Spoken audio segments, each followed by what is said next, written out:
Hello, dear friend, and welcome to this quiet corner of history. Tonight, we set aside the noise of the present and wander gently into the stories of the past.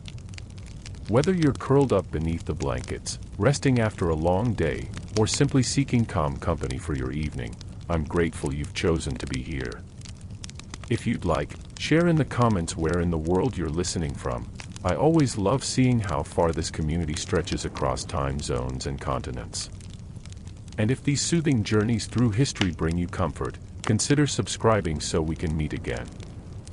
For now, let's loosen the weight of the modern world and step softly into the echoes of yesterday. Tonight, we travel to a place that exists both in archaeology and imagination, a realm where clay tablets whisper secrets that have slept for thousands of years beneath the sand. We journey to ancient Mesopotamia, to the land between two rivers, where humanity first learned to write its dreams and fears into permanent form. And among those dreams, carved in wedge-shaped marks pressed into soft clay, we find stories of beings called the Anunnaki, gods who walked among mortals, who shaped destinies, who held the tablets of fate in their hands. Close your eyes, if you haven't already, and imagine with me. Picture the night sky as it appeared 5,000 years ago, before electric lights painted our darkness with artificial glow. The stars spread across the heavens like spilled salt, more numerous than you've ever seen, each one sharp and clear in the desert air. The moon rises full and golden over the marshlands where the Tigris and Euphrates rivers meet the sea, casting silver light across reed beds that rustle with night wind. In the distance, a ziggurat rises like a mountain made by human hands, its mud brick sides climbing toward heaven in stepped terraces, each level smaller than the one below, until at the very top sits a small temple where priests commune with powers beyond mortal understanding. This is the world where the Anunnaki were born, not as flesh and blood, but as stories, though to the people who told them, these stories were as real as the river water they drank, as real as the barley they harvested, as real as the floods that could destroy a year's work in a single night. The Anunnaki were the great gods, the powerful ones who had come from the heavens to shape the world, and their tales were carved into clay tablets that have survived empires, wars, floods, and the slow erosion of centuries. The very word Anunnaki carries weight even now, thousands of years after it was first spoken. In the Sumerian language, one of humanity's oldest written tongues, it means something like, those who came from heaven to earth, or, offspring of Anu, referring to the sky god who ruled the celestial realm. But meanings shift and blur across millennia, and different cities, different scribes, different periods gave slightly different interpretations to who these beings were and what they represented. Let us begin, as all good stories should, at the beginning, or at least, at what the ancient Mesopotamians considered the beginning, when the cosmos was still forming, when the waters of creation swirled in primordial chaos, before there was land or sky or the familiar order of things. In the beginning, there was Apsu and Tiamat. These were not gods as we might imagine them, with human faces and personalities, but rather the fundamental forces of creation itself. Apsu was the sweet water, the fresh water of rivers and underground springs, the water that gives life. Tiamat was the salt water, the sea, vast and unknowable, sometimes nurturing and sometimes terrible. These two waters mingled together, and from their union came the first generation of gods. But before we speak of gods, we must understand the people who worship them. The Sumerians emerged in southern Mesopotamia around 4500 BCE, settling in the marshy delta where the two great rivers empty into the Persian Gulf. They were not the first people to live there, but they were the first to build cities, to organize society in complex ways, to develop writing. And with writing came the ability to preserve stories, to standardize beliefs, to create a shared mythology that could travel across generations without changing. Imagine the landscape they inhabited, flat, almost featureless, stretching to distant horizons where the earth met the sky in a haze of heat. The rivers brought life, carrying silt from distant mountains that made the soil rich and fertile, but they also brought danger, for their floods were unpredictable, sometimes gentle and nourishing, sometimes violent enough to sweep away entire villages. In this environment, where survival depended on understanding the rhythms of water and season, it's natural that the people saw divine forces at work in everything around them. The Sumerians built their cities from mud brick, for stone was scarce in the river plains. These bricks, made from clay mixed with straw and baked in the sun, formed the walls of houses, palaces, and temples. The greatest of these temples were the ziggurats, those stepped pyramids that dominated the skyline of every major city. Each city had its patron deity, and the ziggurat was that god's earthly dwelling place, a bridge between heaven and earth where divine and mortal realms could meet. In Uruk, the first great city, whose walls were said to have been built by the hero Gilgamesh himself, the goddess Inanna held sway, fierce and beautiful, goddess of love and war, of the morning and evening star.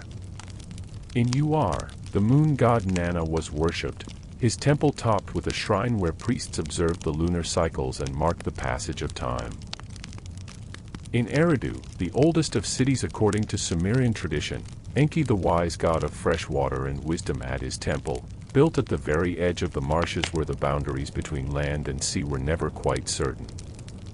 These patron deities were part of the Anunnaki, but the term encompassed a broader pantheon, a complex hierarchy of divine beings who governed every aspect of existence.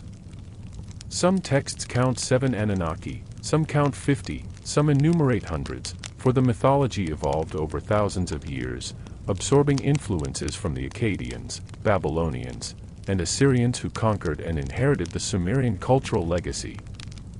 Let us meet them, these ancient powers, and let us do so gently, without the rush of a reference book but with the leisurely pace of someone introducing old friends.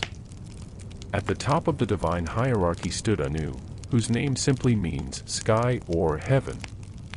He was the father of gods, distant and majestic, rarely intervening directly in earthly or even divine affairs. Anu ruled from the highest heaven, a realm so remote that even other gods seldom ventured there.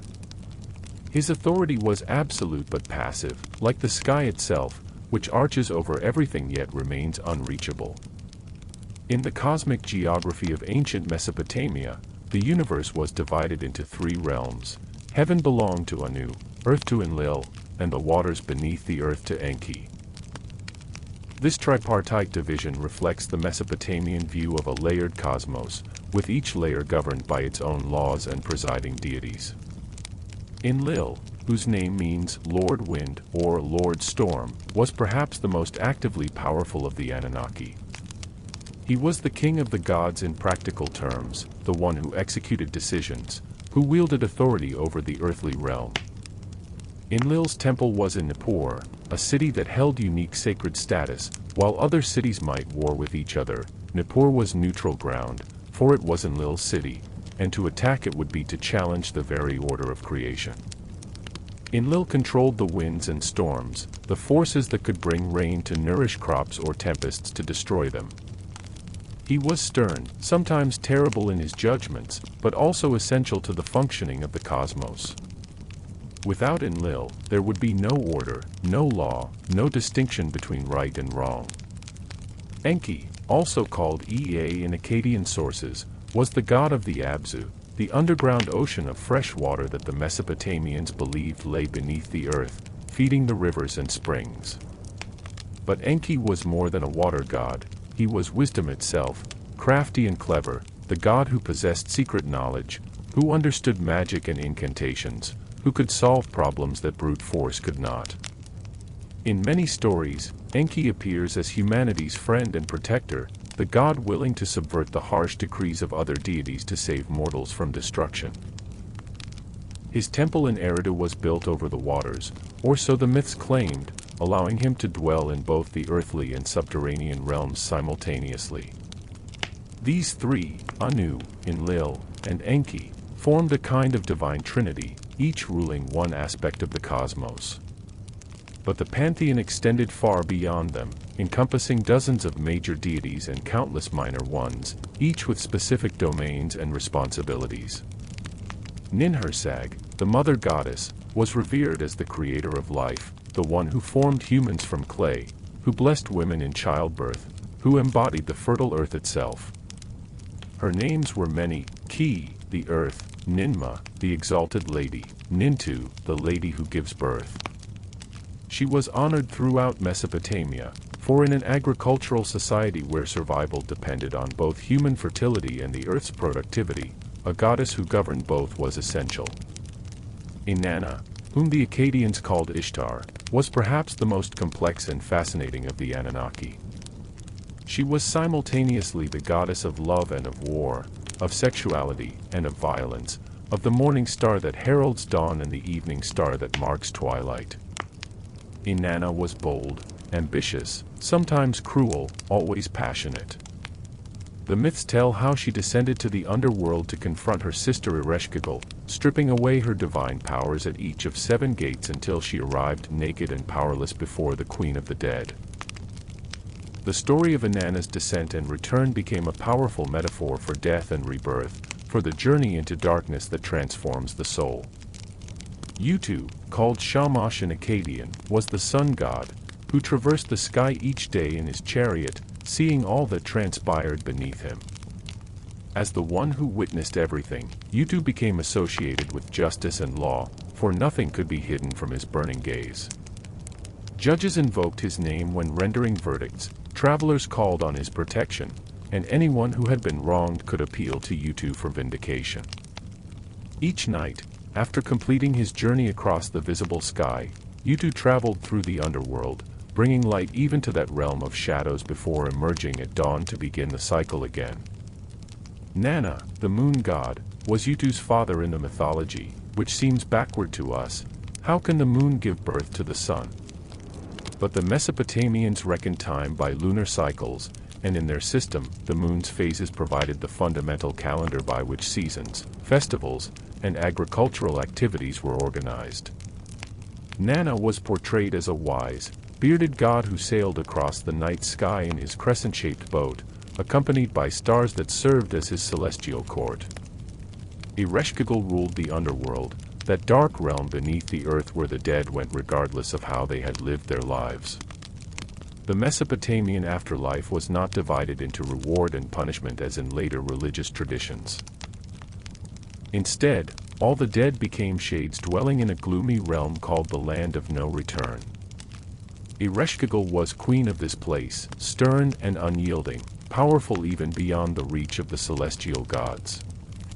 Her husband was Nergal, god of plague and war, though their marriage came about through conflict, as he had ventured into her realm and been trapped there, eventually becoming her consort and co-ruler.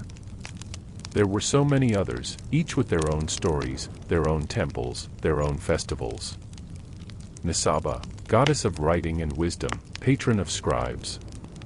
Dumuzi, the shepherd god who became Inanna's ill-fated lover, destined to spend half of each year in the underworld. Ninurta, the warrior god, son of Enlil, who fought against chaos monsters and established order. Adad, the storm god, whose thunder shook the mountains and whose lightning split the sky. But to understand the Anunnaki properly, we must not simply list them like entries in an encyclopedia. We must understand how the Mesopotamians experienced their gods, what these divine beings meant in daily life, how their stories shaped the culture that created them. Religion in ancient Mesopotamia was not a matter of faith in the way we might understand it today. The gods' existence was assumed, as obvious as the sun's rising or the river's flow. The question was not whether the gods existed but how to maintain proper relationships with them, how to discern their will, how to avoid offending them and incurring their wrath. The gods were powerful but not omnipotent, wise but not all-knowing, immortal but not unchanging. They had personalities, desires, conflicts, and complex relationships with each other that mirrored human society on a cosmic scale. Each city-state's fortunes were tied to its patron deity. When a city prospered, it was because its god was powerful and pleased. When it suffered defeat or disaster, it meant either that the god had been offended or that other gods had proven stronger. After military conquests, victorious kings would sometimes carry off the statues of defeated cities' gods, symbolically demonstrating that their own deities were more powerful. Conversely, To return a captured god statue was an act of conciliation and respect. The gods required service from humanity. This was not optional devotion but essential cosmic maintenance. The temples were called houses of the gods because they were literally understood to be the earthly dwellings where divine beings resided, or at least manifested their presence. The cult statue in the temple's inner sanctum was treated as if it were the god incarnate, washed, dressed, fed offerings of food and drink, entertained with music and incantations. Priests performed these daily rituals with meticulous care, for the god's satisfaction maintained cosmic order, ensuring that the sun rose, the rivers flooded at the proper time, and chaos did not break through the boundaries that separated ordered existence from primordial void. Now, let us turn to one of the most important texts that tells us about the Anunnaki and their relationship to humanity, the story called the Atrahasis, which means, exceedingly wise. This epic, preserved on tablets from the Old Babylonian period around 1800 BCE but containing material far older, tells the story of human creation and the Great Flood that nearly destroyed all life on Earth. The story begins in a time before humans existed, when the Anunnaki themselves had to perform all the work of maintaining the world. The younger gods, called the Igigi, toiled endlessly, digging irrigation canals, dredging rivers, building temples. For 40 years they labored, growing increasingly resentful of their burden. Finally, their patience broke. They rebelled against Enlil, surrounding his house and demanding relief from their suffering. "Too long have we borne the work," they cried. "We will carry the burden no longer." The council of the great gods convened to address the crisis. Enlil wanted to punish the rebels, but Enki, ever clever, proposed a solution. Why not create a new type of being, one designed specifically for labor, who could take over the work and free the gods from their toil? Humanity, in this telling, was created not out of love or creative joy but out of practical necessity. We were meant to be the workers, the servants who would maintain the temples and fields so the gods would not have to. But how to create such beings? Enki's solution was ingenious. He instructed that a god be slaughtered, one of the rebels, so that justice would be served, and that his blood be mixed with clay. From this mixture, combining divine essence with earthly matter, humanity would be formed. The goddess Nintu, the birth goddess, shaped the clay mixed with divine blood, creating 14 lumps, 7 male and 7 female. She placed them in her womb, and after 10 months, the first humans were born. The new creatures proved successful. They multiplied and spread across the earth, building cities, tilling fields, maintaining the temples. The gods were pleased, relieved of their burden, free to pursue their divine affairs without concern for menial labor. But as generations passed, a new problem emerged. Humans were too successful. They multiplied beyond measure, and their noise, their constant activity, their celebrations, their quarrels and wars, rose up to heaven and disturbed the gods' rest. Enlil, irritable and stern, could not sleep through the racket. "The noise of mankind has become too intense for me," he complained to the divine council. "With their uproar I am deprived of sleep." He decided that humanity must be reduced in numbers, and he began to send plagues and famines to accomplish this task. Each time disaster struck, Enki secretly helped humanity survive, instructing his favorite, a wise man named Atrahasis, in how to appease the gods and avert destruction. When drought came, Enki taught Atrahasis to make offerings specifically to the gods who controlled rain. When plague descended, he revealed which incantations and rituals would turn away disease. Finally, Enlil's patience exhausted, he swore a mighty oath before all the gods that he would destroy humanity entirely by sending a great flood, and he bound the other gods to silence, forbidding them to warn mortals of the coming catastrophe. But Enki, constrained by the oath not to speak directly to humans, found a loophole. He spoke to the wall of Atrahasis's reed house, ostensibly talking to himself but knowing that the men inside could hear every word. Reed wall," Enki said, Pay attention to my instructions. Tear down your house and build a boat. Abandon possessions and save life. The boat you build should be roofed over and decked completely. The structure should be sturdy and the pitch should be firm. I will send down to you a rain of birds and a profusion of fishes. Atrahasis understood the warning. He built a great boat, though his neighbors mocked him for constructing a vessel when there was no water nearby. He loaded the boat with his family, with animals of every kind, with provisions and seeds and tools. And when the flood came, just as Enki had predicted, Atrahasis and his cargo were saved while the rest of humanity perished. For 6 days and 7 nights, the deluge raged. The storm gods released their fury, the dikes of heaven opened, and water covered the earth so completely that even the gods were terrified, crowding together like frightened dogs, realizing perhaps too late the magnitude of what they had done. The goddess Ninta wept for her human children, her creations, now drowned and floating in the waters like so many dead fish.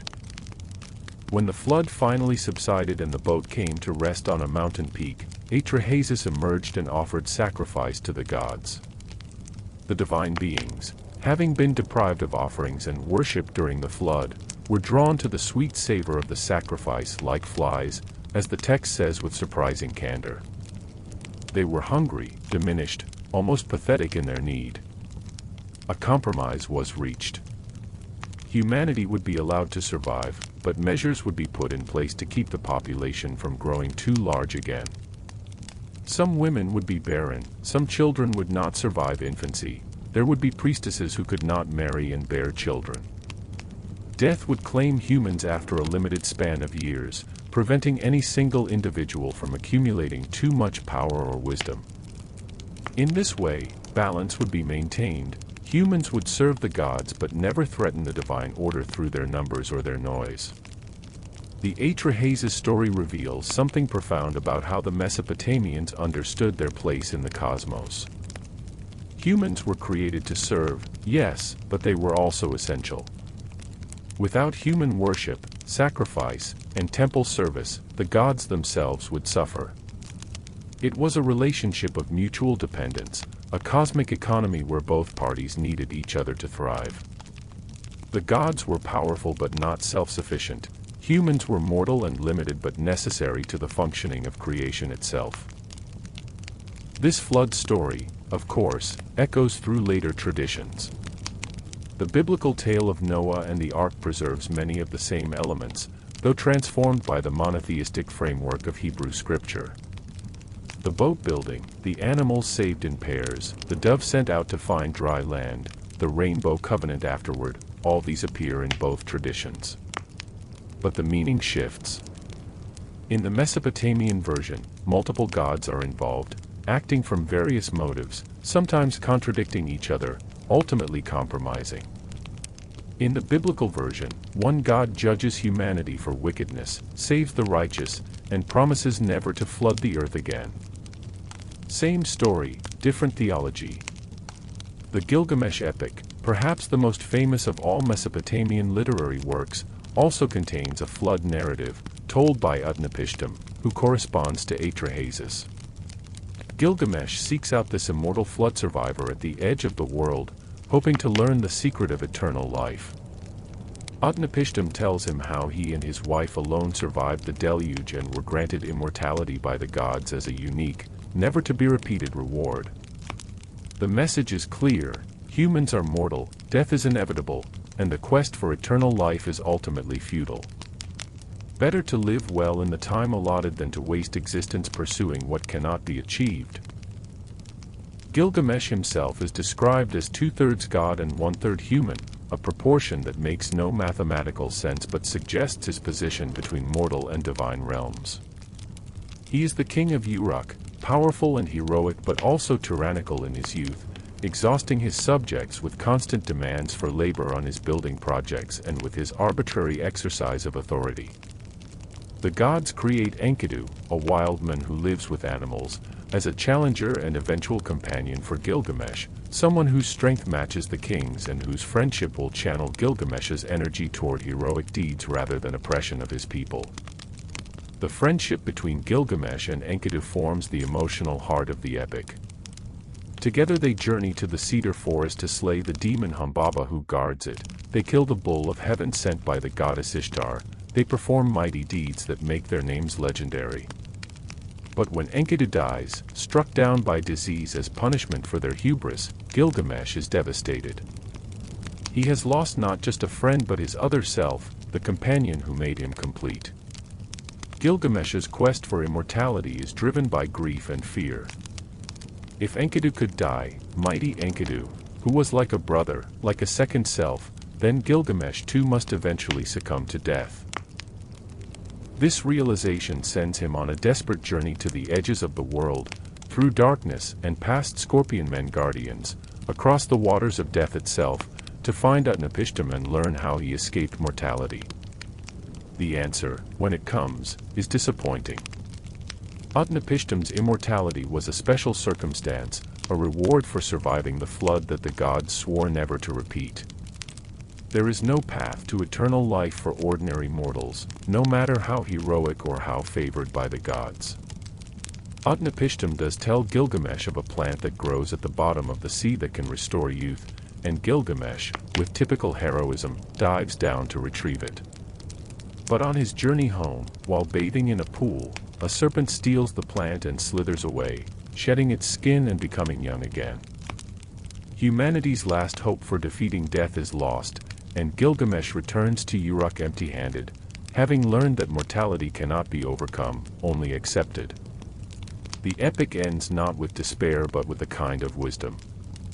Gilgamesh looks upon the walls of Uruk, which he built, and finds consolation in the enduring works of human hands, in the city that will outlast any individual life, in the legacy one leaves through deeds and creations rather than through personal immortality.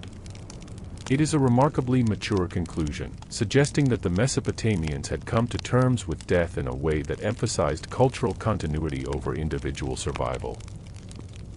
The Anunnaki appear throughout the Gilgamesh epic, sometimes helping, sometimes hindering the heroes.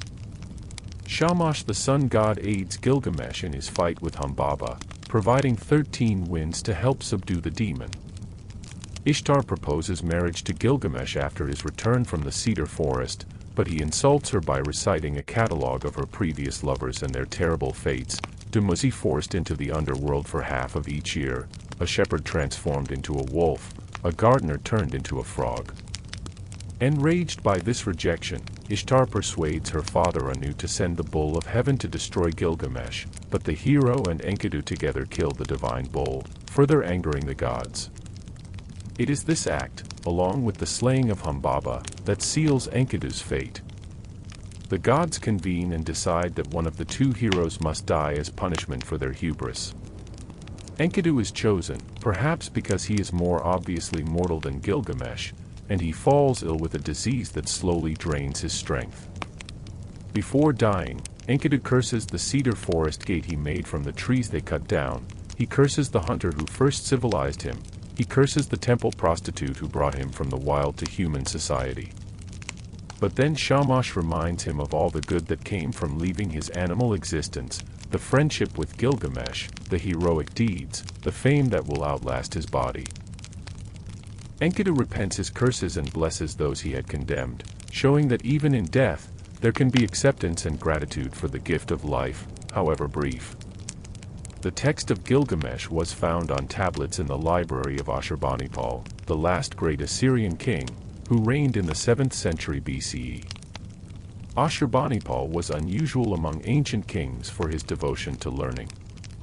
He collected tablets from across his empire, copying and preserving ancient texts, creating a library that contained thousands of clay documents covering every subject from medicine to mathematics, from astronomy to literature. When archaeologists excavated Nineveh, Ashurbanipal's capital, in the 19th century, they discovered this library, and from its fragments, they pieced together stories that had not been read in more than 2,000 years. The discovery of these tablets revolutionized our understanding of the ancient world. Suddenly, the civilizations of Mesopotamia spoke to us in their own words rather than through the distorted lens of Greek and Roman historians. We could read their prayers and hymns, their legal codes and contracts, their medical diagnoses and mathematical calculations, their stories of gods and heroes. The Anunnaki, who had been forgotten for millennia, emerged from the earth as vivid and complex as they had been to the people who first worshipped them. Among the most important texts for understanding the Anunnaki is the Enuma Elish, the Babylonian creation epic. This text, composed around 1200 BCE but possibly containing older material, tells how the world came to be and how Marduk, the god of Babylon, became king of the gods. The story begins, as we mentioned before, with Apsu and Tiamat, the sweet and salt waters mingling in primordial union. From them came Lamu and Lahamu, primordial deities whose names mean something like the muddy ones, perhaps representing the silt that accumulates where fresh water meets salt water. From Lamu and Lahamu came Anshar and Kishar, representing the horizons of sky and earth, and from them came Anu, the sky god, and Ea, Enki, the god of wisdom. But these younger gods were noisy, disturbing the primordial peace that Apsu and Tiamat had enjoyed. Apsu decided to destroy them, but Tiamat was reluctant, for they were children. Ea, learning of Apsu's plan, cast a spell of sleep over the primordial father and killed him, establishing his own dwelling in the depths above Apsu's corpse. There, in this aquatic realm, Ea's son Marduk was born. Marduk was extraordinary from birth, larger than other gods, with 4 eyes that saw everything, 4 ears that heard all, flames flickering from his mouth when he spoke. Ea created winds as toys for his marvelous son, and Marduk played with them like a child with a rattle, churning up waves that disturbed Tiamat's waters. The older gods complained to Tiamat about this young upstart who had killed Apsu and now caused chaos with his toys. Finally provoked to rage, Tiamat decided to destroy the younger gods who had brought nothing but trouble. She created an army of monsters, serpents with venom for blood, dragons, demons, and the like, and appointed Kingu as their commander, giving him the Tablet of Destinies, which conferred supreme authority. The younger gods were terrified. Who could stand against Tiamat, the primordial mother, the living embodiment of the chaotic sea? Ea, who had defeated Apsu, found himself powerless against Tiamat. Anu tried to face her but turned back in fear. Finally, Marduk offered to champion the gods, but he demanded a price for his service. If he defeated Tiamat, he must be recognized as king of all gods, his word must become law, his command irrevocable. The gods agreed, having no other choice. They tested Marduk's new authority by having him unmake and remake a constellation by the power of his word alone. When he succeeded, they armed him with winds and storms, with a net to catch his enemy, with bow and arrows, with lightning and mace. Thus equipped, Marduk set out to face Tiamat. The battle was cosmic in scale. When Tiamat opened her jaws to swallow Marduk, he sent the winds into her mouth, inflating her body until she could not close her jaws. Then he shot an arrow down her throat that pierced her heart, killing the mother of all. He trampled her corpse, captured her army, and took the Tablet of Destinies from Kingu. But Marduk's greatest act of creation came next. He split Tiamat's body in half like a shellfish, using one half to create the sky, with her eyes becoming the sources of the Tigris and Euphrates rivers. From the other half he made the earth. From her spittle he formed clouds, from her tail the Milky Way, from various body parts he created mountains, temples, and all the features of the world. The universe as the Babylonians knew it was literally the body of the defeated chaos monster, transformed and ordered by Marduk's creative power. Finally, Marduk decided to create humanity. He proposed using Kingu's blood, since Kingu had been Tiamat's champion and was thus particularly guilty. Kingu was executed, and from his blood, mixed with clay by Ea's skill, humans were fashioned.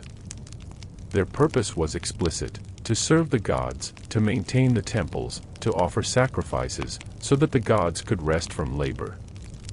The Enuma Elish is fascinating not just as mythology but as political theology.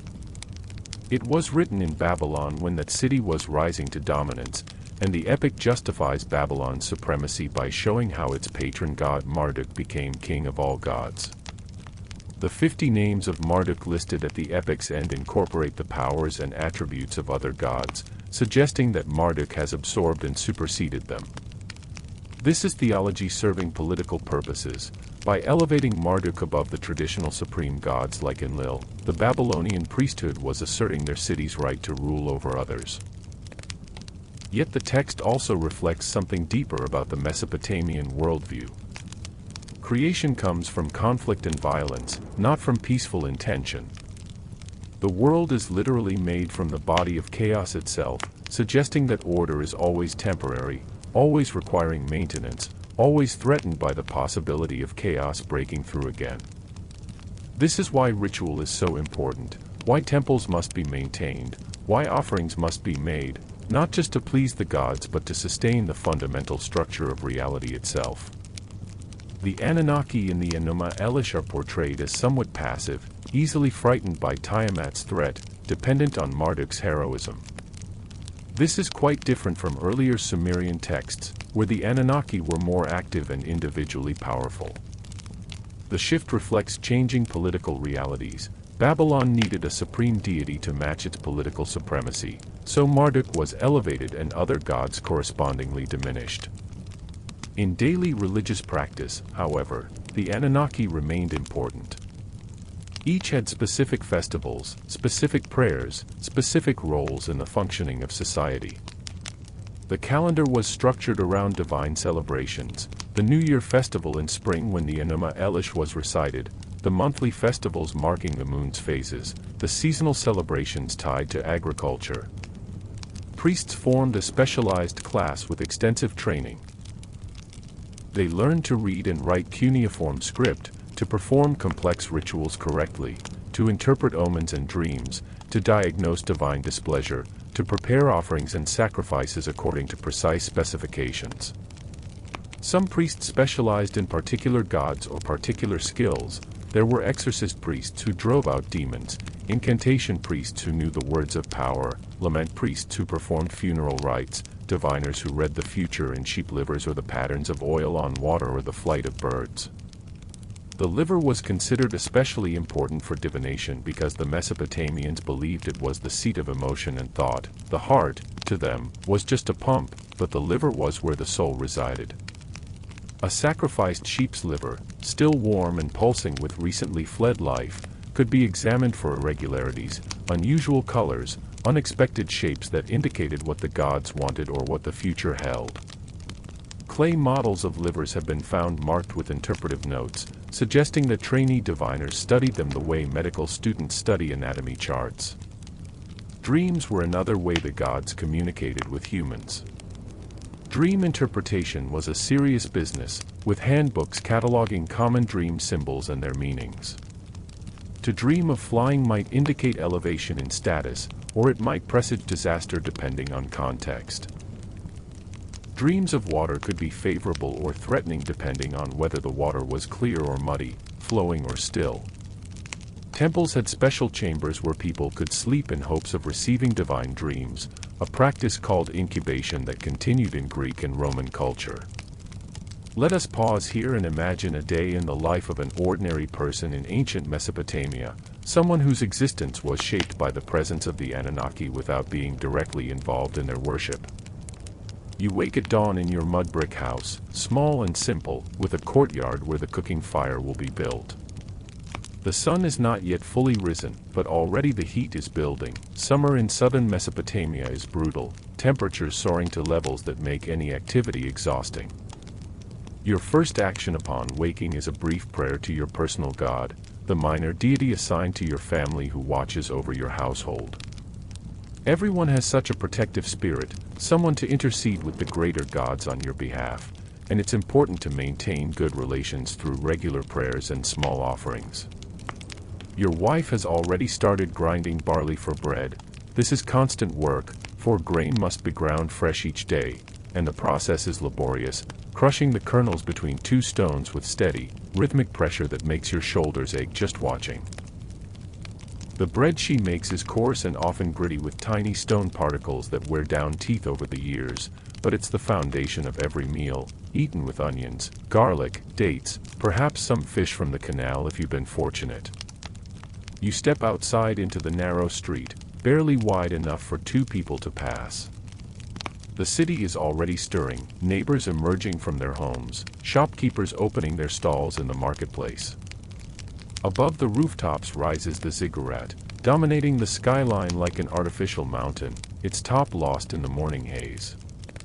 You don't go there often, the upper levels are restricted to priests, and ordinary people like yourself worship at smaller shrines scattered throughout the city. Your work today takes you to the fields beyond the city walls. You're a farmer, working land that belongs to the temple, which means a portion of your harvest goes to support the priests and maintain the cult of the city's patron god. It's not ownership as we understand it, the land belongs to the god, you're merely permitted to work it and keep enough to feed your family. This arrangement seems natural to you, as obvious as the sun's rising. The gods own everything, really, and humans are their servants and tenants. Walking through the city gate, you pass the massive walls, thick enough that rooms are built into them, high enough that attackers would need siege towers to scale them. These walls are a source of pride. They protect against raids from desert nomads, against invading armies from rival cities. The king who built and maintains them is doing the gods' work, defending their earthly dwelling place. Beyond the walls stretch the fields, crisscrossed with irrigation canals that gleam like silver threads in the early light. This water system is the lifeblood of civilization here, without it, the land would be desert. The canals must be constantly maintained, dredged to prevent silting, their banks reinforced against erosion. This is communal work, and every able-bodied person contributes labor to the system that benefits all.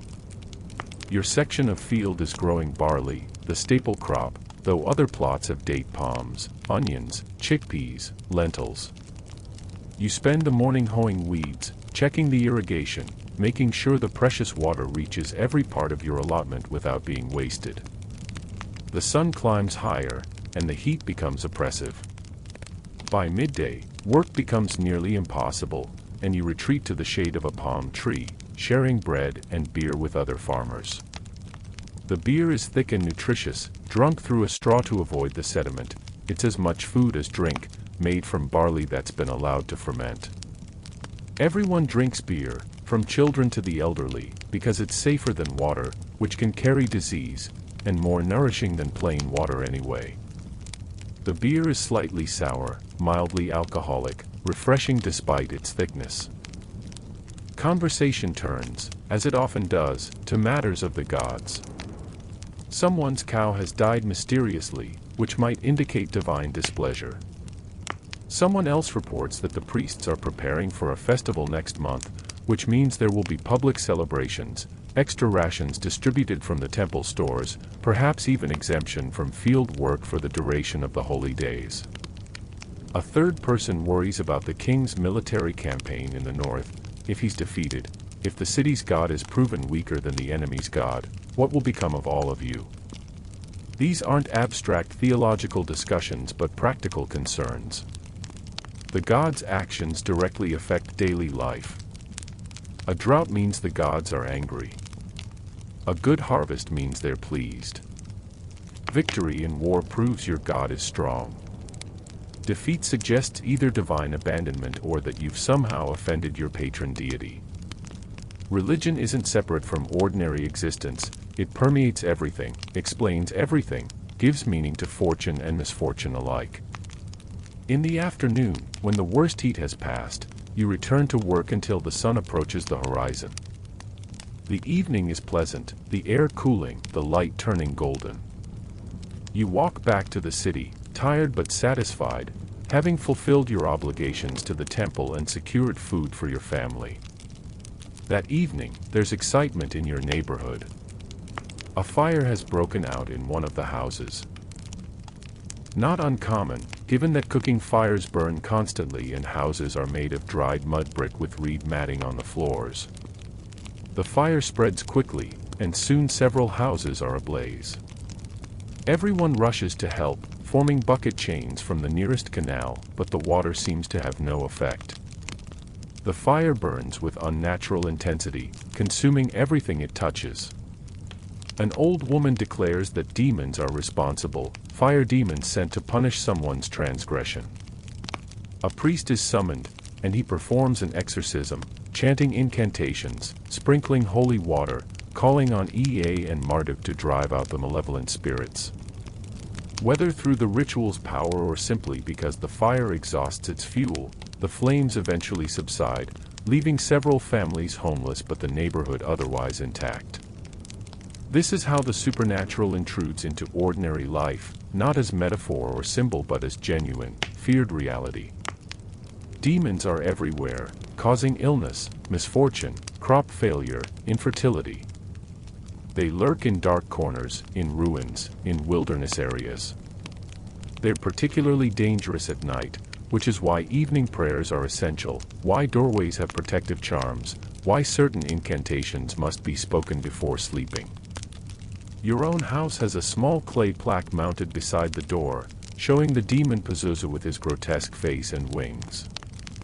This might seem counterintuitive, why invite a demon to your threshold?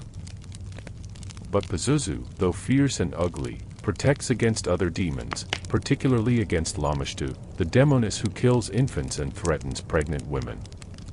It's a kind of protective magic, fighting fire with fire, using one supernatural force to guard against others. Before sleeping, you make a small offering at your household shrine, a bit of bread, a cup of beer, placed before the clay figurines that represent your family's protective spirits. You recite a prayer learned from your father, asking for health, prosperity, protection from evil. Then you lie down on your sleeping mat, listening to the night sounds of the city, dogs barking, distant conversations, the cry of a baby, the eternal whisper of wind across mud brick and reed. Above, through the window opening, you can see stars beginning to emerge, those points of light that are themselves divine or at least represent divine powers. The morning star, Venus, will rise before dawn. That's Inanna's star, the goddess who is both lover and warrior, beautiful and terrible. The moon, waxing toward full, is Nanna's celestial boat, sailing through the waters of heaven. Even the stars you don't know by name are part of the divine order, each fixed in its appointed place, their movements marking time's passage and revealing the gods' intentions to those wise enough to read their patterns.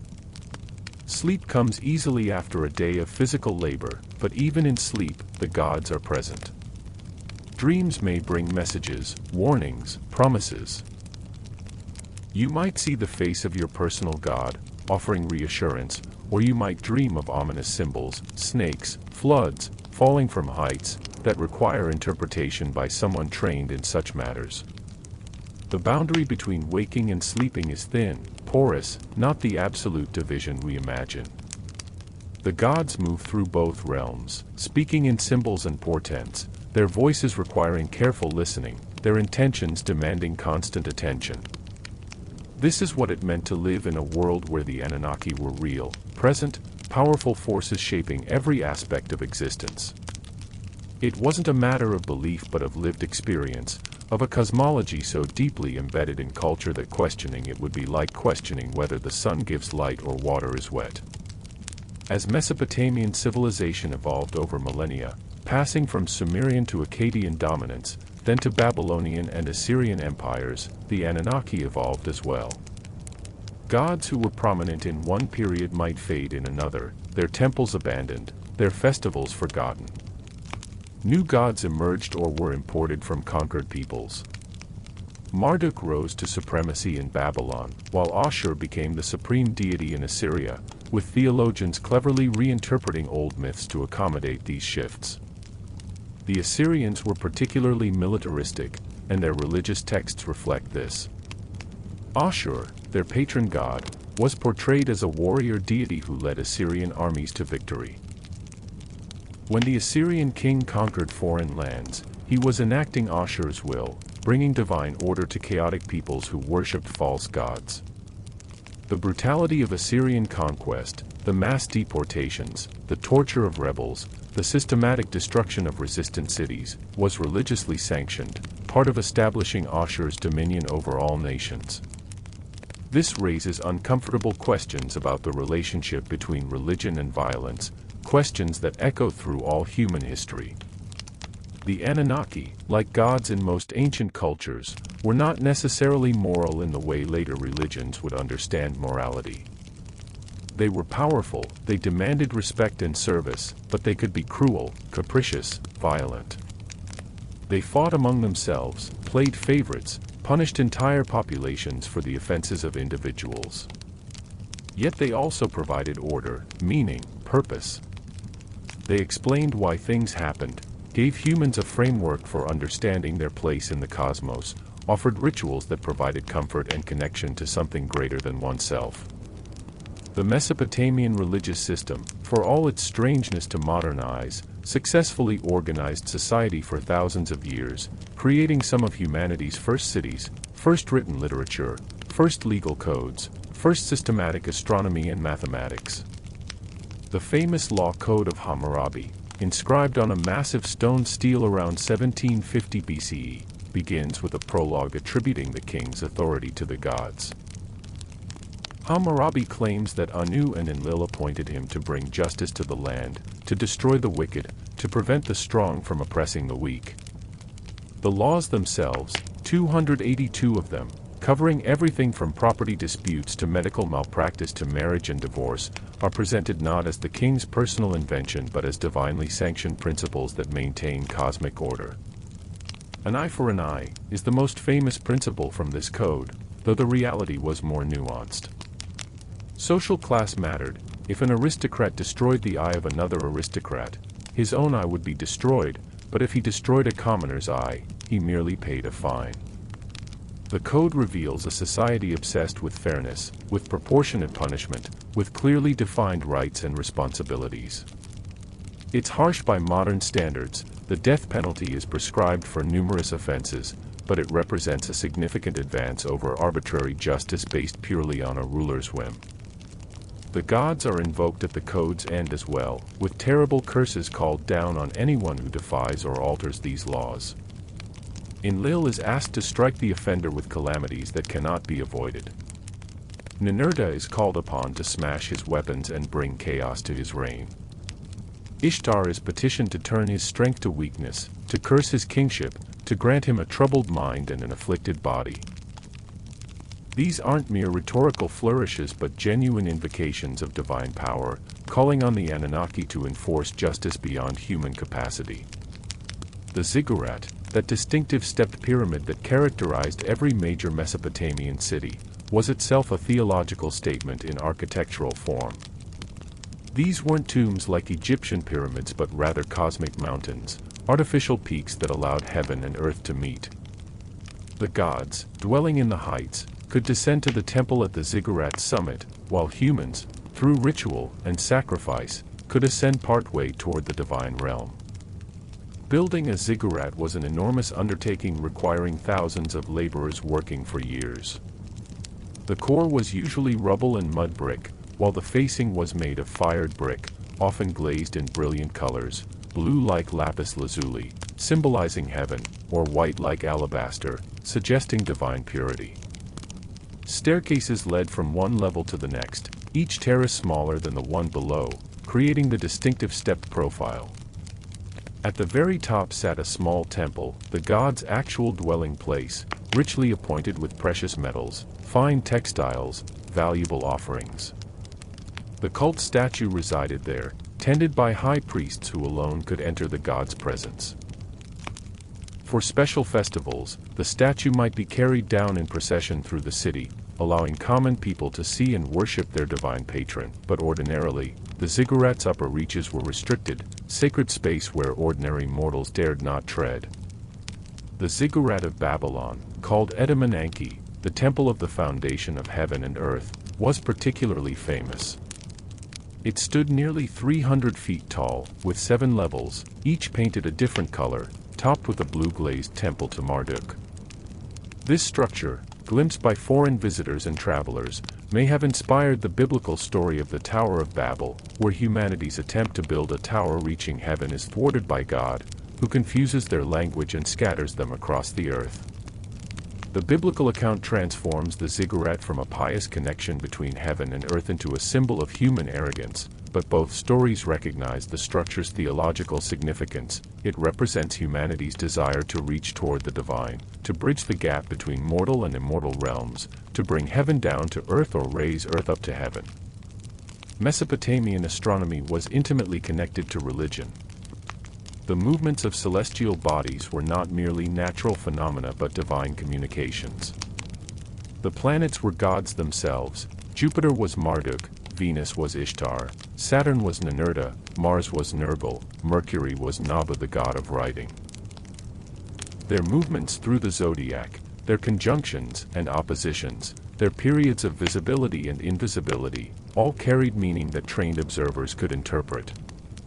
The zodiac itself, that band of constellations through which the sun appears to move during the year, was a Mesopotamian invention that passed into Greek and eventually global culture. The 12 signs we still recognize, Aries, Taurus, Gemini, and so on, originated in Babylonian astronomy, where they were associated with different gods and used to predict events both celestial and terrestrial. Eclipses were particularly ominous. The moon god being devoured by darkness, the sun's light failing at midday, these were cosmic catastrophes requiring immediate ritual response. If an eclipse occurred at a portentous time, the king might even perform a substitution ritual, temporarily abdicating in favor of a commoner who would absorb the evil fate predicted by the eclipse, then be executed so the real king could resume his throne, cleansed of the threatened doom. This might seem bizarre, but it reflects a sophisticated understanding of symbolism and ritual efficacy. The substitute king wasn't merely pretending, he actually became king, though everyone knew it was temporary. The ritual worked because it satisfied the cosmic requirement revealed by the omen, allowing the real king to escape his fate through this symbolic death and renewal. Mathematics in Mesopotamia was equally intertwined with religious thought. The base 60 number system they invented, which gives us 60 seconds in a minute, 60 minutes in an hour, 360 degrees in a circle, may have originated in astronomical calculations tied to religious calendars. The precision with which they predicted planetary positions, lunar phases, and eclipse cycles required sophisticated mathematics, all in service of understanding divine will as expressed through celestial movements. Medical practice, too, combined practical knowledge with religious ritual. Physicians diagnosed illness both physically and spiritually. Was the patient suffering from a disease with natural causes, or had they been cursed by an enemy, or were they being punished by the gods for some transgression, or had a demon taken up residence in their body? Treatment might include herbal remedies, surgical procedures, and incantations or exorcisms, depending on the diagnosis. Medical texts list symptoms, probable causes, and recommended treatments with remarkable specificity. If a man's head hurts and his eyes are blurred and his neck muscles are tense, he has been struck by the hand of shamash, meaning sunstroke, which should be treated with cooling applications and rest. If a woman cannot conceive and her moon time does not come regularly, she should make offerings to Ishtar and drink this potion, combining religious observance with herbal treatment for what we'd recognize as hormonal imbalance. The boundary between natural and supernatural causation was fluid, permeable. A broken bone had obvious physical causes, a fall, a blow, but why did it happen? Why did this particular person fall at this particular time? Those questions required supernatural explanation. Perhaps they'd neglected worship, perhaps an enemy had cursed them, perhaps it was simply bad luck, the random intervention of chaos into ordered existence. The underworld in Mesopotamian belief was not a place of punishment but simply the destination of all the dead. Called Kala or Kor, It was imagined as a vast, dim realm beneath the earth, surrounded by 7 walls with 7 gates, ruled by Ereshkigal and her consort Nergal. The dead were called shades or ghosts, existing in a diminished state, eating dust and clay, dwelling in eternal twilight. This wasn't hell. There was no torture, no divine judgment separating the virtuous from the wicked. Everyone ended up in the same place, regardless of how they'd lived. Kings and beggars, heroes and cowards, priests and criminals, all became shades in Ercalus' kingdom, their only distinction being the quality of their funeral rites and the faithfulness with which their living descendants made offerings to their spirits. This democratic afterlife reflects a certain philosophical sophistication. The gods were powerful but not particularly just. They rewarded and punished according to their whims, not according to moral calculus. Trying to earn divine favor through righteousness was less effective than maintaining proper ritual relationships, making correct offerings, avoiding offenses against divine prerogatives. Good things happened to bad people, bad things to good people, and the only certainty was death. Yet the dead weren't entirely cut off from the living.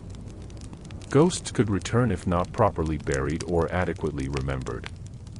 Angry spirits might afflict the living with nightmares, illness, or misfortune.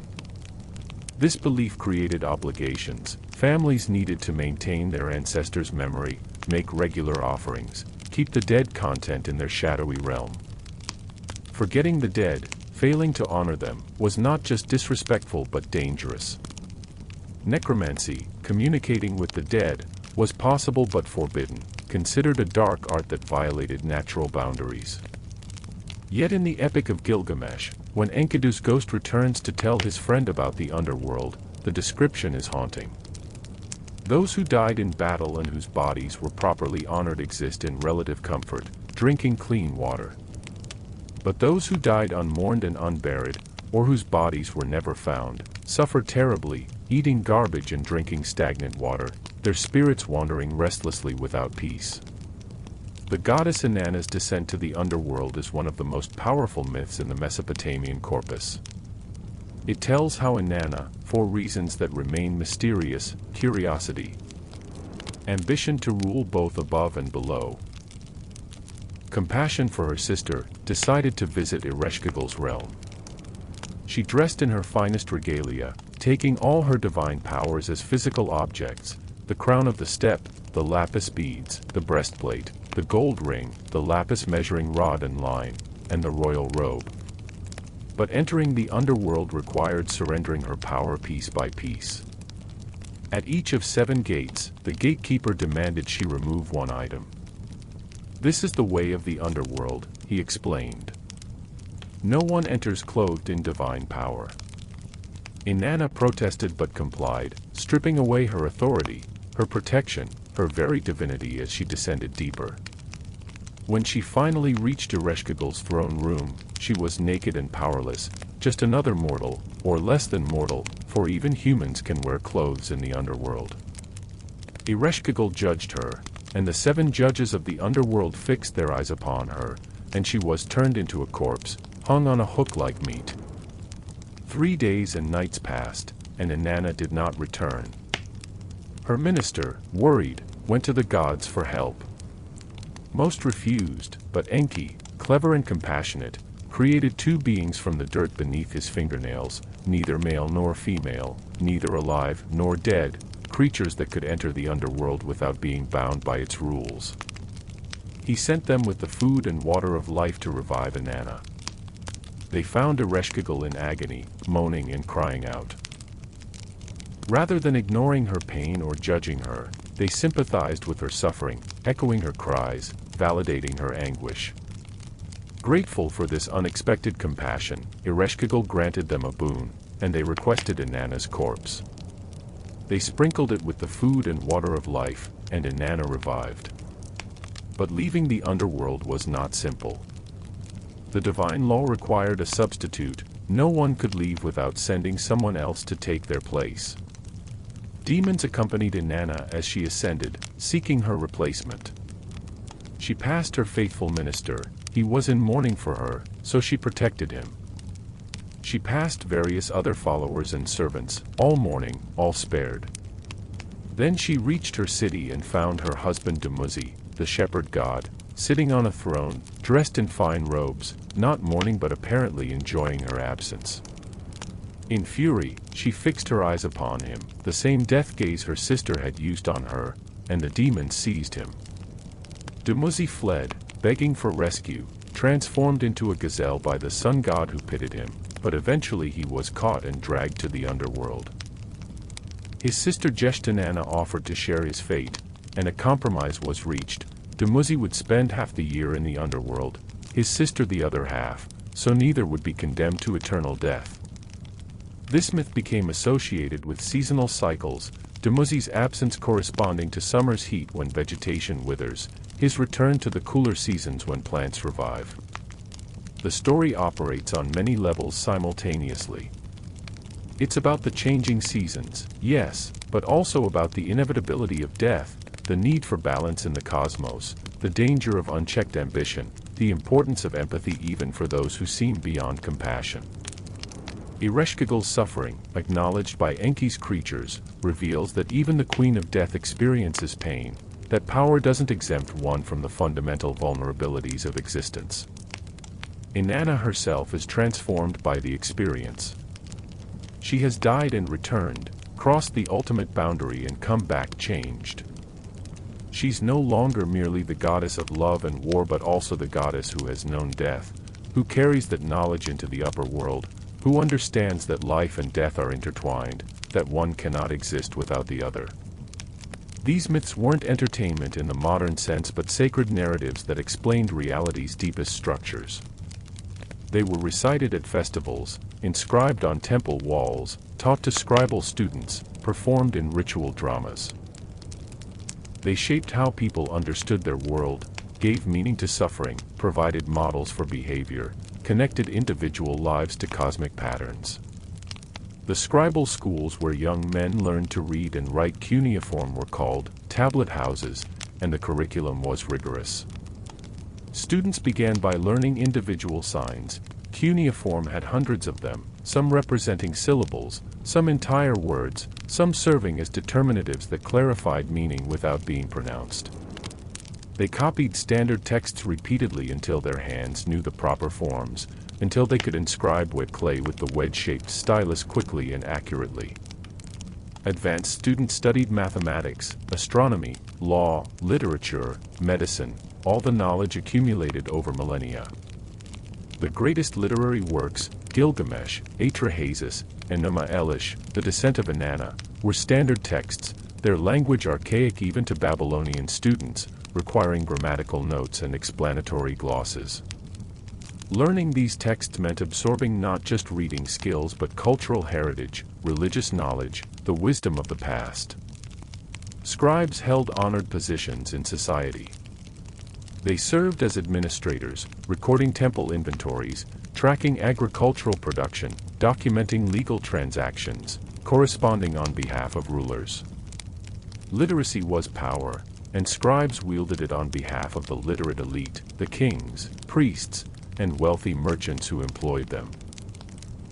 But scribes were also the preservers of tradition, the ones who ensured that ancient wisdom didn't disappear with each generation.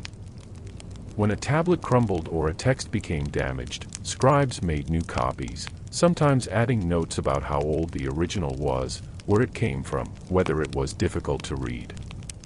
These colophons give us precious information about how texts were transmitted, how knowledge circulated, how the Mesopotamians valued their literary heritage. Some texts explicitly state their copies of older originals, from before the flood, a claim that gave them extraordinary authority.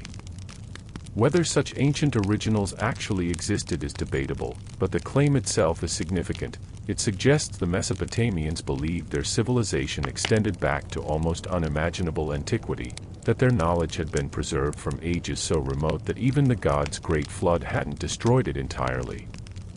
As empires rose and fell, as Babylon gave way to Persia, as Persian rule yielded to Alexander the Great's conquest, Mesopotamian culture gradually faded.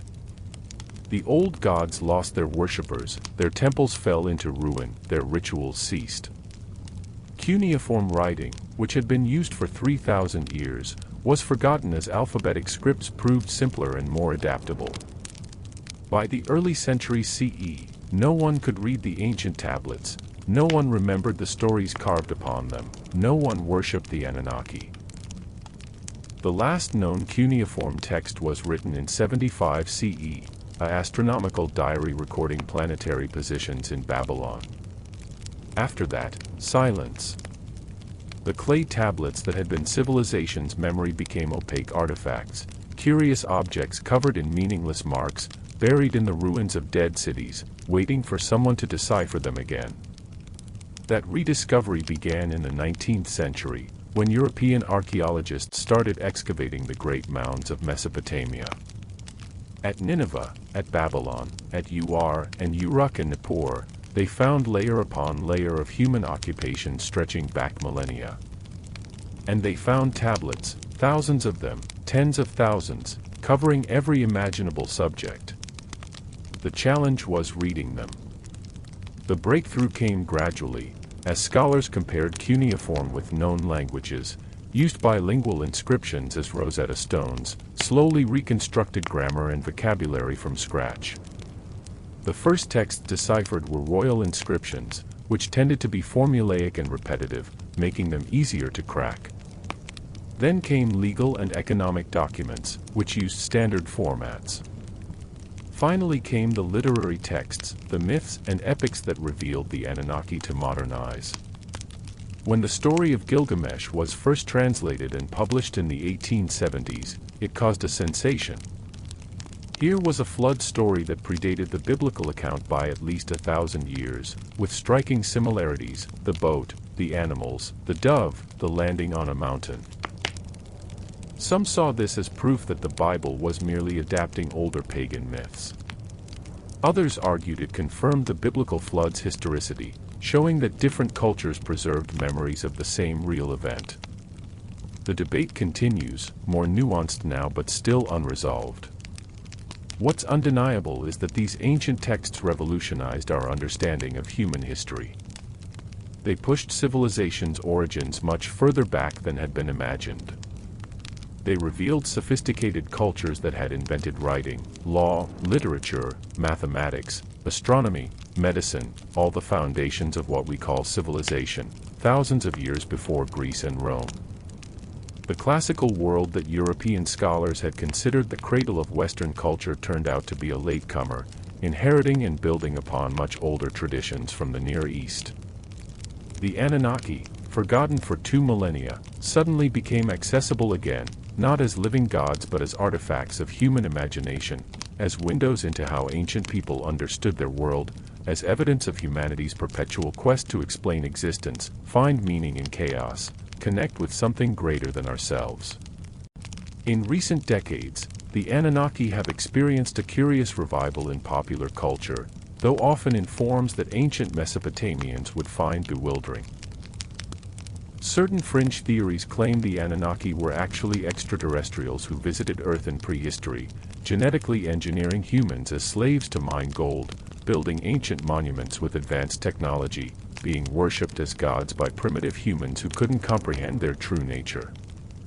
These ideas, while creative, have no basis in either archaeology or the actual ancient texts. They're modern myths, really, projecting contemporary concerns about technology, alien life, and human origins back onto ancient stories that meant something quite different to their original audiences. The real Anunnaki, the gods worshipped in Mesopotamia, were supernatural beings, yes, but they were supernatural in religious terms, not technological ones. They were divine, not extraterrestrial. The appeal of such theories perhaps reflects something deeper, a hunger for mystery, for connections to the distant past, for explanations that transcend mundane reality. In this sense, the modern myths about the Anunnaki serve similar functions to the ancient myths, providing grand narratives that make human existence seem more significant, more connected to cosmic dramas, less alone in the universe. But the actual ancient stories, properly understood, are far more interesting than the space alien versions. They reveal people who thought deeply about creation and destruction, order and chaos, mortality and meaning. They show us a civilization grappling with the same fundamental questions we still face. Why are we here? What happens after death? How should we live? What forces shape our destiny? How can we find purpose in a world where suffering seems random and death is certain? The Mesopotamian answers to these questions were different from ours, framed in terms of gods and demons rather than atoms and evolution, but the underlying concerns are recognizable, universal, human. When we read about Gilgamesh mourning his friend and seeking immortality, we understand his grief and fear because we share them. When we hear Inanna crying at Ereshkigal's gates, demanding entry to the underworld, we recognize the human impulse to transgress boundaries, to seek knowledge even at great cost. When we see Atrahasis building his boat against the coming flood, we understand the terror of catastrophe and the desperate hope that survival is possible. These stories have survived not because they're true in a historical or scientific sense but because they're true in a deeper way. They capture something essential about human experience, something that transcends culture and era, something that speaks across the millennia to anyone willing to listen. Let us consider one more story before we close, a tale that brings together many of the themes we've explored. It's the story of Adapa, the wise man of Eridu, and how humanity lost the chance for immortality through a combination of divine deception and human caution. Adapa was created by Enki as a model human, the wisest of mortals, serving as a priest in Enki's temple at Eridu. He was perfect in every way except one. Unlike the gods, he was mortal, destined eventually to die. Adapa performed his duties flawlessly, making offerings, reciting prayers, going out in his boat to catch fish for the gods' meals. One day, while Adapa was fishing on the sea, the south wind rose and capsized his boat, throwing him into the water. In his anger and fear, Adapa cursed the wind and, such was the power of his words, broke the south wind's wing, so that for 7 days no wind blew from the south, and the weather patterns were disrupted. This came to the attention of Anu, the sky god, who summoned Adapa to heaven to explain himself. No mortal had ever broken a god's power before. Who was this human with such ability? Enki, worried for his creation, warned Adapa about what to expect. He told him that when he reached heaven, he would meet 2 gods at the gates, Dumuzi and Gizida, and he should tell them he was mourning for them, which would win their favor and make them intercede on his behalf with Anu. But then Enki gave a crucial instruction: when Anu offered him food and drink, Adapa must refuse them, for they would be the food and drink of death, and consuming them would kill him. Everything happened as Enki predicted. Adapa traveled to heaven, met the 2 gods at the gates, won their favor by mourning for them, and was brought before Anu. The sky god was impressed by Adapa's wisdom and, after questioning him about the south wind incident, decided that such a remarkable human deserved a reward. He ordered that Adapa be given the bread and water of life, which would make him immortal like the gods. But Adapa, remembering Enki's warning, refused the offered food and drink. Anu was puzzled. "Why do you not eat? Why do you not drink?" Adapa explained that his divine patron had instructed him to refuse, fearing it was the food of death. Anu laughed, though not unkindly. "Enki has tricked you," he said. "This was the food and drink of immortality. You could have become like us, living forever, but you refused the gift. Now you must return to earth and accept your mortal fate." Why did Enki deceive his own creation? The story doesn't say explicitly, but we can infer. Perhaps the gods, having decided that humanity should remain mortal, couldn't allow even one human to become immortal, as it would disrupt the cosmic order. Perhaps Enki knew that Anu would test Adapa by offering something forbidden, and Enki's warning was meant to show Adapa's obedience rather than actually protect him. Perhaps the gods themselves were divided on the question, with Anu willing to grant immortality but other gods opposed, and Enki's deception was a compromise that satisfied both factions. Or perhaps the story is simply acknowledging a tragic truth, that humanity's prudence and caution, the very wisdom that makes us more than animals, sometimes prevents us from seizing opportunities that could transform our fate. Adapa was wise to be cautious, wise to trust his creator's guidance, but that wisdom cost him immortality.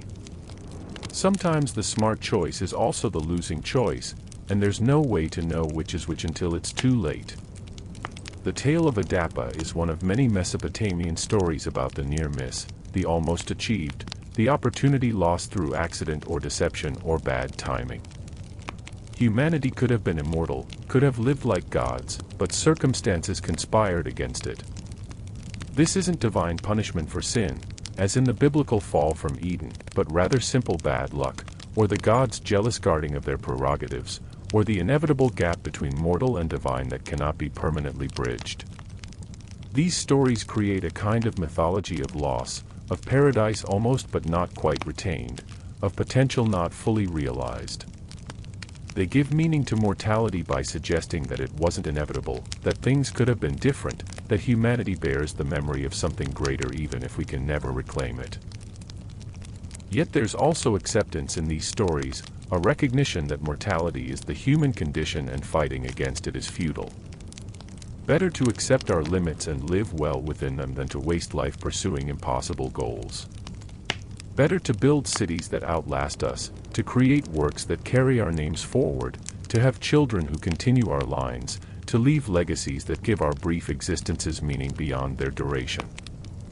The ancient Mesopotamians, for all their gods and temples and elaborate rituals, were ultimately quite practical. Religion served social functions, it organized communities, provided leadership structures, explained natural phenomena, offered comfort in grief, gave framework for law and ethics. But it didn't promise much in the way of afterlife reward. The good and bad alike became shades in the underworld, eating dust and dwelling in darkness. What mattered was this life, this world, the reputation you built, the children you raised, the contributions you made to your community. This pragmatic acceptance of mortality gives Mesopotamian literature a particular flavor, melancholy but not despairing, realistic about life's hardships but still finding joy worth celebrating. The Epic of Gilgamesh counsels its readers, after establishing that immortality is impossible, to enjoy simple pleasures, wear clean clothes, bathe in fresh water, cherish the child who holds your hand, delight in your wife's embrace. These aren't grand achievements or heroic deeds but the small, daily satisfactions that make mortal life bearable and even beautiful. There's wisdom in this perspective, a wisdom that perhaps we've lost in cultures that promise eternal rewards or threaten eternal punishments, that defer meaning to an afterlife rather than finding it in present existence.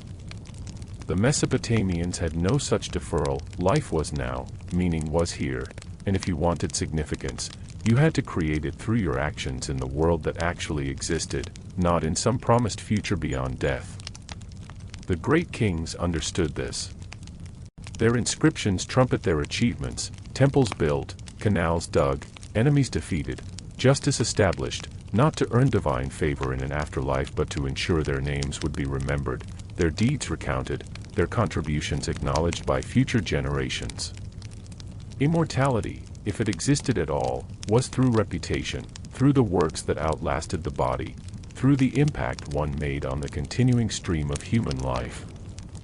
This helps explain the Mesopotamians' obsession with writing everything down.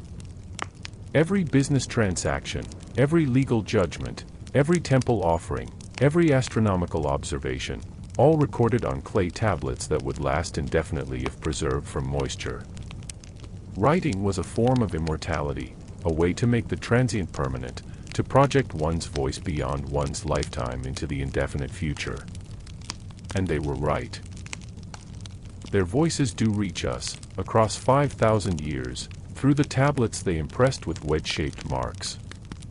When we read the lament of a widow for her dead husband, recorded in Sumerian on a tablet from the 3rd millennium BCE, we hear authentic human grief unchanged by time. When we study a mathematical problem worked out by a student scribe, complete with corrections by his teacher, we connect with the experience of learning, struggling with difficult concepts, being guided by someone more knowledgeable. When we read the jokes and proverbs collected in wisdom texts, man is the shadow of a god, a slave is the shadow of a man, but the king is the mirror of a god, we recognize the same mixture of reverence and cynicism that characterizes human attitudes toward authority in every age.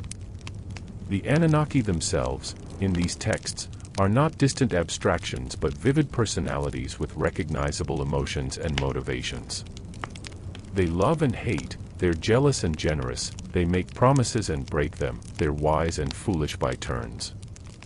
They're idealized humans, really, humans with power but not with perfection, humans freed from physical limitations but not from emotional complexities, humans magnified to cosmic scale but still comprehensible, still relatable. This anthropomorphic quality has led some to dismiss ancient polytheism as primitive, as humanity creating gods in its own image before achieving more sophisticated understanding of the divine. But perhaps it's more accurate to say that the Mesopotamians were being honest about what they actually knew and experienced. They knew that power exists, some have it, some don't, and those with power shape the world for good or ill. They knew that the universe operates according to patterns that humans didn't create and can't fully control. They knew that life involves both order and chaos, that disasters strike without warning, that fortune shifts unpredictably. Personifying these forces as gods with personalities and relationships provided a way to think about them, to interact with them, to influence them through ritual and offering.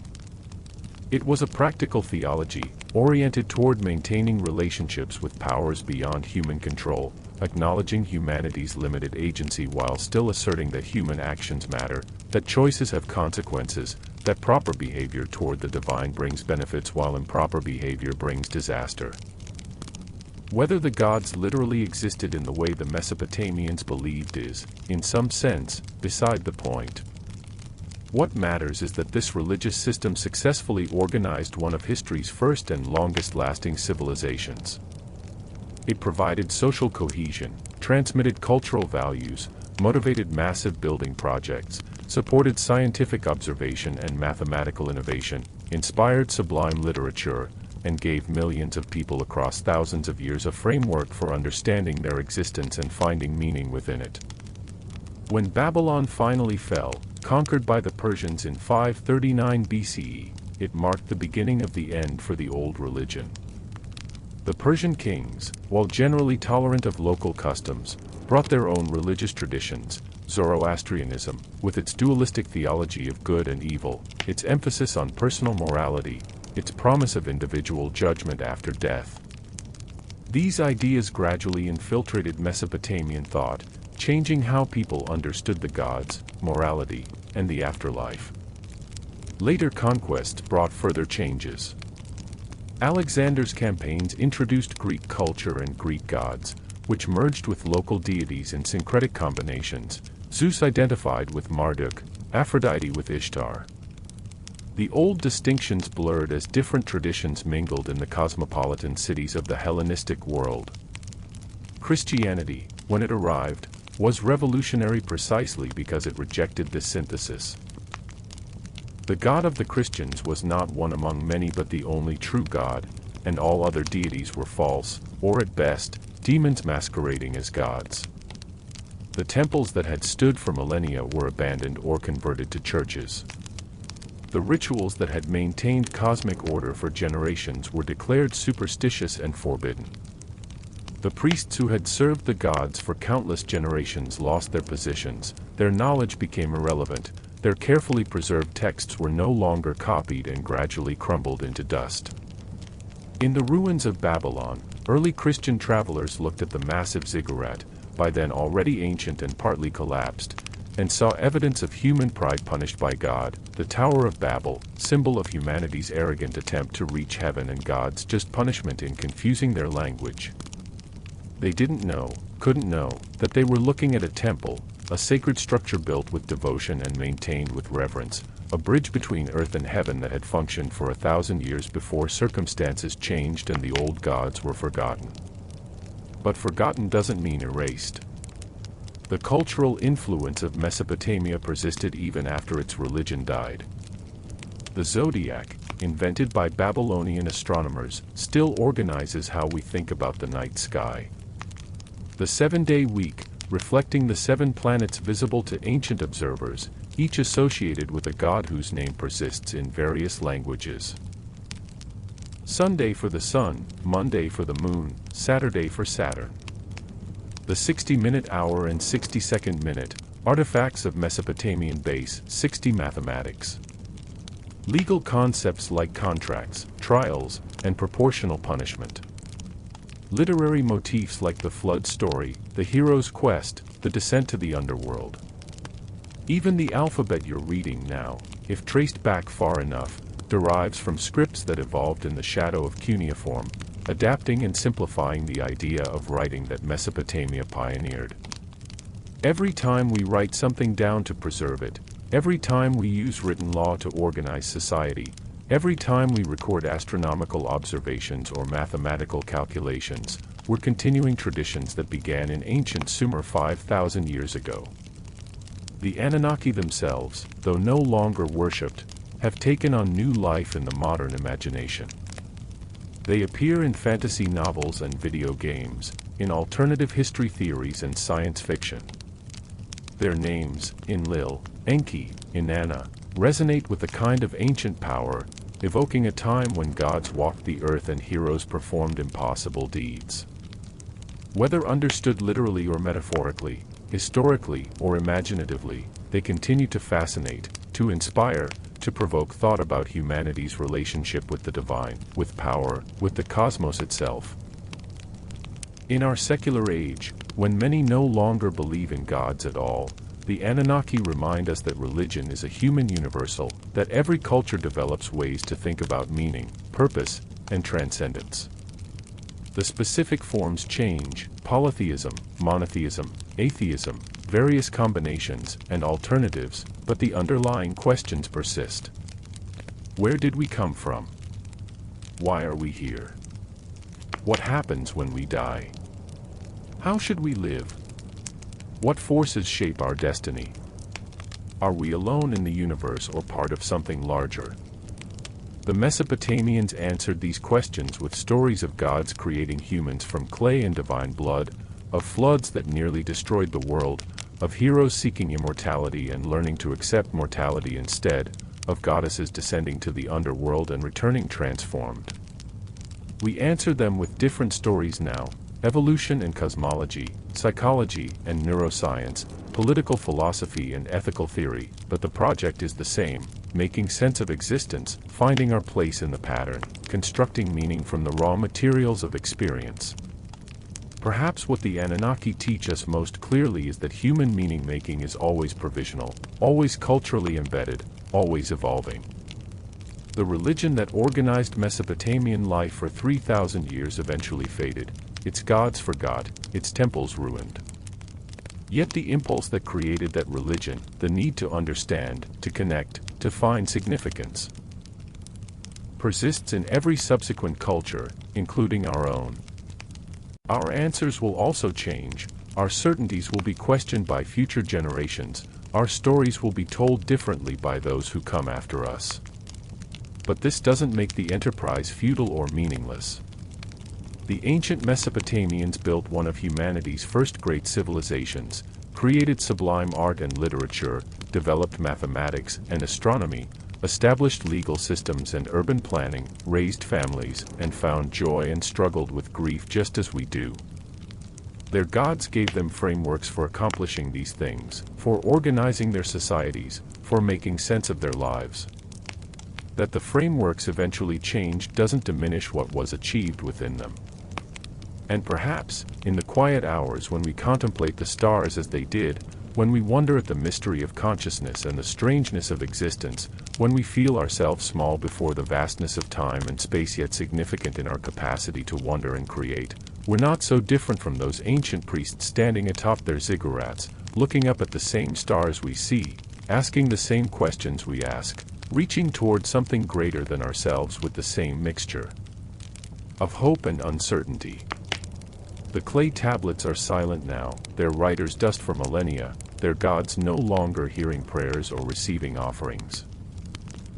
but the stories remain, recovered from the earth, translated and studied, passed on to new generations who find in them not religious truth but human truth, the truth that we have always sought meaning, always told stories, always looked beyond the immediate and material toward something transcendent, however we name it. As we drift towards sleep, let these ancient voices fade gently into the background of consciousness, their stories becoming dreams, their gods walking through the landscapes of imagination. Picture the ziggurat at twilight, its stepped sides casting long shadows across the city below, the evening star appearing above its summit, bright and clear. Hear the distant sound of reed pipes playing in the marketplace, smell the smoke of cooking fires and incense from the temple, feel the warm breeze carrying the scent of date palms and the sound of water flowing through irrigation channels. Somewhere in that ancient city, a scribe is making the final entries in the day's accounts, a priest is performing evening prayers, a mother is singing her child to sleep with a lullaby that has been sung for generations. The day is ending, the stars are emerging, the moon is rising over the marshlands where civilization first took root. The great gods watch from their distant heaven, neither entirely benevolent nor entirely hostile, simply present, simply powerful, simply there as they have always been in the stories told by firelight. And we, looking back across 5,000 years, across the gulf that separates our world from theirs, can still hear those stories, still glimpse that world, still feel the connection that binds all humans across time, the need to understand, the capacity to imagine, the courage to create meaning in the face of mortality and chaos in the vast, mysterious universe that enfolds us all. The Anunnaki sleep now, their temples fallen, their names remembered by scholars and dreamers, their power reduced to symbols and stories. But they served their purpose for the people who believed in them, who built those temples, who recited those prayers, who offered those sacrifices. They organized the chaos of experience into patterns that made sense, that provided comfort and guidance, that connected individual lives to cosmic drama, that made mortality bearable by setting it within a grander narrative. We tell different stories now, but we're still telling stories, still seeking patterns, still reaching for transcendence. In this, we are their children, inheritors of the human project that began when someone first pressed a reed into soft clay and made marks that could outlast memory, that could carry meaning across generations, that could preserve the precious, fragile thing we call culture against the erosion of time. Let the ancient voices fade now into silence, into dream, into the peaceful darkness that comes at story's end. Let the images dissolve. The ziggurat, the temple, the priests in their robes, the gods on their thrones. Let it all recede gently, like a tide withdrawing from the shore, leaving only the faint sound of water, the whisper of wind through reeds, the eternal silence of the stars. The Anunnaki are sleeping. The cities are sleeping. The rivers flow on through darkness, carrying silt from distant mountains to the sea, as they have always flowed, as they will continue flowing long after our own time has passed into the realm of memory and story. Everything changes, everything passes, but the river flows on, and the stories persist, and somewhere in the great pattern that we can never fully see, meaning endures. Rest now, dear listener, in the knowledge that you are part of that pattern, connected to those ancient peoples who looked at the same stars, who wondered at the same mysteries, who told stories to make sense of existence just as we still do. Your life is brief, as theirs were, but it matters, as theirs did, woven into the vast tapestry of human experience that stretches back beyond memory and forward into a future we cannot see. The Anunnaki watch no more, but the sky still arches overhead, vast and star-scattered and beautiful. The rivers still flow. The stories still echo. And you, lying here in the darkness, breathing slowly, feeling sleep's gentle approach, are connected to it all. To the past that shaped you, to the present you inhabit, to the future that will remember you, however briefly, before you too become part of the great story, the endless narrative of humanity reaching toward meaning, toward understanding, toward something that transcends the limits of our individual lives. Sleep well, friend. The ancient gods have blessed you with stories that survived when they themselves did not, with wisdom preserved in clay, with the knowledge that humans have always questioned, always wondered, always sought, and that this seeking is perhaps the most divine thing about us. Sleep, and dream of ziggurats beneath desert stars, of gods who were not so different from us, of a time when the world was young and everything was still being discovered, still being named, still being woven into the great pattern. The night is deep. The stars are bright. The ancient voices have spoken their piece and are content now to fall silent. And you, carried on the gentle current of their words, drift softly into sleep, into dreams, into peace. Rest in the knowledge that you have heard the stories of the Anunnaki, the great gods of Mesopotamia, and in hearing them, you have touched something ancient and true, something that connects you to the vast river of human experience flowing through time. Good night, dear friend. May your dreams be peaceful, your sleep deep and restoring.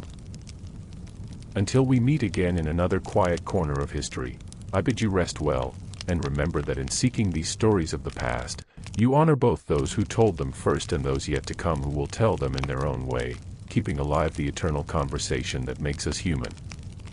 Sleep now. The stories are told. The night is kind. And somewhere, in the space between waking and dreaming, the Anunnaki still whisper their ancient wisdom to those who have ears to hear, that life is brief, that meaning is made not found, that we are all dust and clay and divine spark combined, and that this strange, beautiful, temporary existence is gift enough, if we have the wisdom to cherish it while it lasts. Rest. Dream. And know that you are part of something larger than yourself, something that began in the distant past and continues through you into the future, something that the ancients called divine but which might simply be the indomitable human spirit, reaching always toward light, toward meaning, toward connection across the vast darkness of time. The tale is told. The night is deep.